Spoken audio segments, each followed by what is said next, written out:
Good morning, Dan. And in for Amy J this morning, Chicago Tribune columnist John Cass. And April jobs numbers are in. And lo and behold, people respond to incentives, both economic and political. What a revelation. This story in the Wall Street Journal before the jobs number was announced. Federal Reserve report in April described shortages across numerous occupations, including drivers and housekeepers.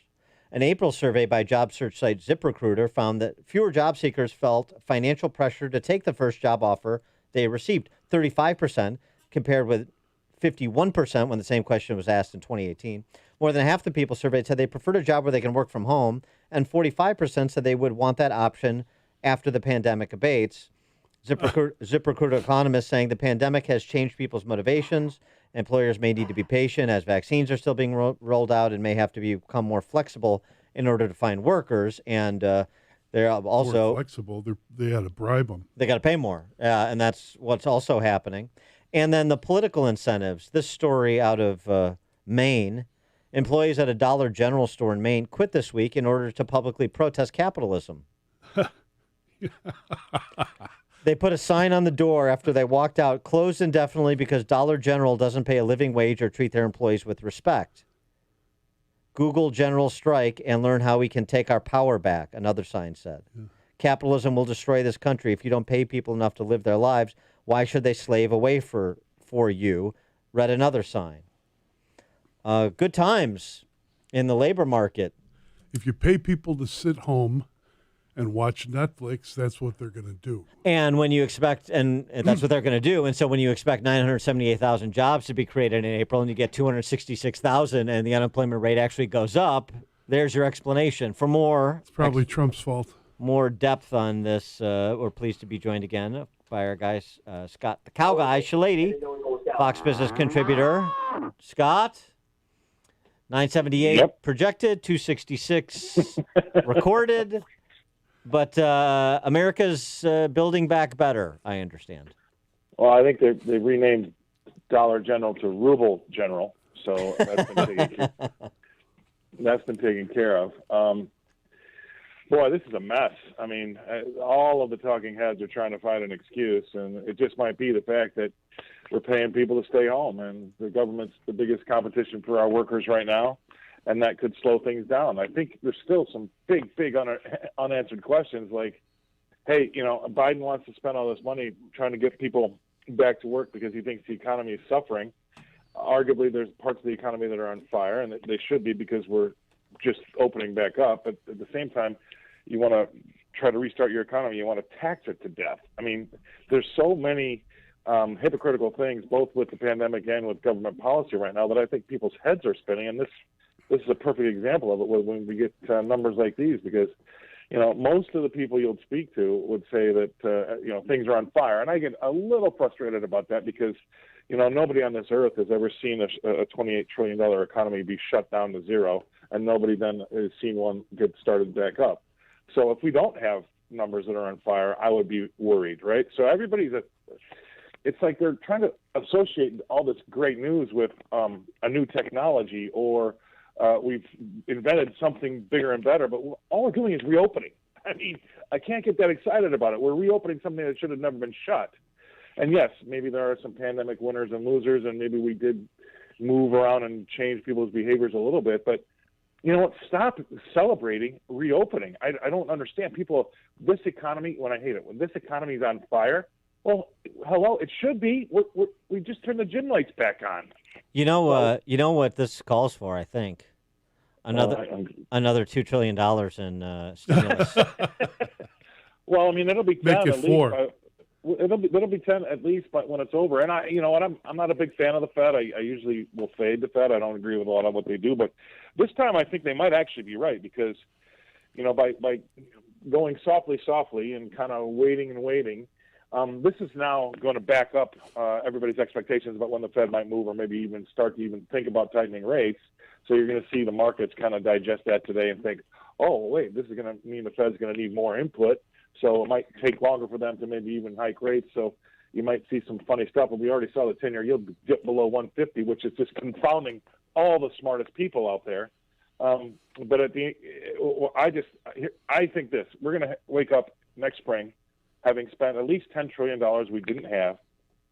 We're going to have a slip back down. Our average GDP, by the way, over the last 40 years is around 2% or even just under. And we're going to have a mountain of taxes thrust upon us. What does the economy look like in that world? So everybody that's getting, is on hopium right now, thinking about what all these great things are going to happen between now and the fall. You have to think about what that world's going to look like come next spring, because I think that's a pretty ugly place, and I think that's what the Fed's thinking too. How about not next spring? How about a few weeks from now? I mean, if you go, look, just on the small level, you go into a restaurant. I'm seeing people with great restaurants like Michelin star chef Carrie Nahabadian in Chicago. She can't get workers in her kitchen. I'm seeing guys. I went to a restaurant on Easter last Sunday, Orthodox Easter, and they're saying, well, it's going to take a while because we had to pay the dishwashers $25 an hour just to get them in. Yeah. I mean, this thing was not thought out, and government shutdowns of business. You don't just you don't just flick the switch and then say, okay, we're open now just because Lori Lightfoot holds a news conference and wants people to come to the Chicago Auto Show. Yeah, but Benny the Bull was there too. Yeah, right. Yeah. Well, to your point, John. I mean, okay, it's like the gym lights on Friday night. When you shut them off, they go off right away. When you come in Saturday morning, it takes a long time for them to warm up and light the gym up again. That's basically the same thing. And you also have to say, not just with the workers, but here's my argument. I don't think this is inflation. I think this is everybody was closed for a year.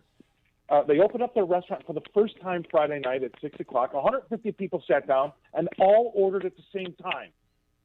Is that inflationary? I mean, are you going to build a business plan on that for the rest of your life? No, we're just reopening. And to your point about the workers, I also think that supply chains are having those same struggles. Yes, they are. None of the ships, none of the trucks, they're not in the right spot. And we're not having customers come through the door in that nice, orderly fashion like we used to have when the economy was moving in a nice, orderly fashion. But everybody on the television, all these guys are calling this massive inflation, where I'm like, whoa. No, we just opened up for the first time, and we had everybody 150 people order dinner at the same time. And is that inflationary? I say no. So we have to be very careful, and that's the problem. This government did not think about how that was going to happen.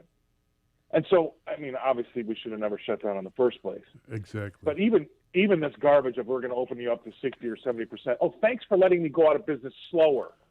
Right? I mean, this is an absolute farce. But I mean, I know what you're saying is not inflationary, but do you see things like the Fed's funny money as inflationary? I mean, we're seeing this translate into higher raw materials for construction and the like. So there does seem to be some inflationary pressures that are being felt. I would say there are some, but I still would argue the fact that just because everybody wants to leave the city and move out to the suburbs, can't find a house and wants to build one now, does that mean lumber is inflationary? Mm-hmm. It's just that everybody's doing everything right now at the same time because the supply chains can't handle it. Does that mean it's inflationary? And I guess there's a small amount of inflation in there. Yes, I'll have to. I mean, you can't print that much money and not have it be inflationary. No, there's going to be some of that in there. But we didn't invent a new technology. Right. Why is the economy suddenly so good? It should have been suddenly so good in December of 2019.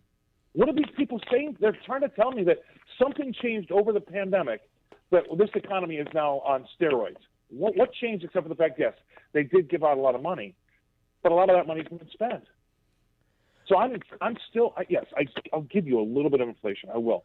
But just because everybody orders at the same time at your restaurant doesn't mean you make a business plan on that happening for the rest of the life of your restaurant. Well, talking about sort of the near to medium term, I mean, I'm surprised by some of what I'm hearing about not just residential real estate being hot, but commercial real estate being hot too. People selling out of commercial real estate positions for, you know, for dollars you wouldn't expect. They're not having to take the discount that you thought they'd have to take with, you know, people perhaps not going back to their offices or having scaled down office space and so forth.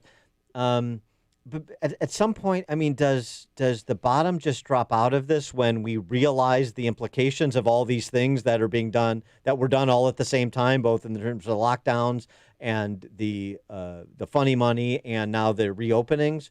Or do you think if the Fed holds interest rates at effectively zero, you think we sort of just muddle along, we recover to pre-pandemic levels, and we muddle along at 2% growth, and just, you know, have an economy that's not on fire, but it's not in a trough either? Yeah, I hate to say it, but I lean towards your first scenario only because, I mean, we haven't. There's nothing new today that we didn't have in 2019, except for the amount of money that the government's thrown at the economy. Okay, and the $1,400 checks here and there, and then the business loans.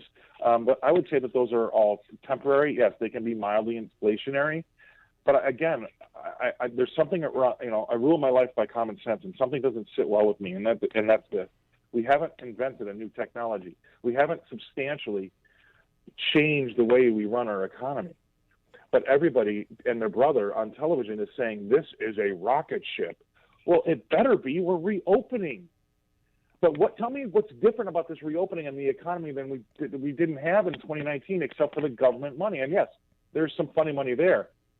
But there's still a lot of people that are out of jobs. We still have a 6.1% unemployment rate. So when the funny money runs out, and then these very short-sighted people who I'm not going to work until I have to. It's an interesting choice in terms of trying to pursue a career. But there's a lot of people that do that. Okay, that's their choice. But when that runs out, and as you say, the exuberance of the reopening expires into next year, for example, you know, you've got big houses, Goldman, Morgan Stanley, projecting 20, some other analysts projecting 40% market correction next year.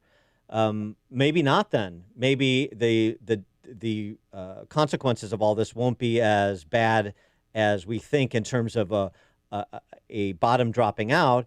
We'll just have years and years of very slow growth because of what we've done and what we're poised to do with this administration. Well, you're exactly right, Dan. And I made this comment on another show earlier this week. You know, it came out that we actually we're below replacement value when it comes to our population here in the U.S. Right. And that over the pandemic, we were just joking about how many people would get divorced or stay married, but it never really came up about the birth rate. And as it happens, we're shrinking. And so if that's the case, go look at what happened to Japan. I mean, around 1990, their stock index briefly almost got up to 40,000. And for the next 30 years, as their population began to shrink, their stock market has languished between 10,000 and 25,000. And today it's around 28,000. But it's never been back to its heady highs of 1990. And for 30 years, it's been in a malaise because they've been shrinking. And we're going down that path. They're spending more money. You know, the money that they spend against their economy is much more than ours as far as GDP to expenditures, and they're losing people like we are. And that's obviously why the Republicans and Democrats want to get this immigration thing going, because we need to keep expanding our customer base. But I think that's exactly where we're going, because this is unsustainable. And it's just it's the cup game. You're trying to, fool everybody into thinking that we're actually growing when we're not. And we're spending $10 trillion is hard to get your head around if you really think about it.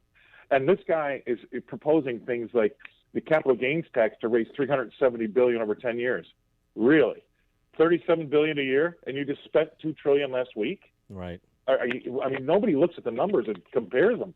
So if we're shrinking, and we can't get this started, and once we get these supply chains, and that's a really important thing.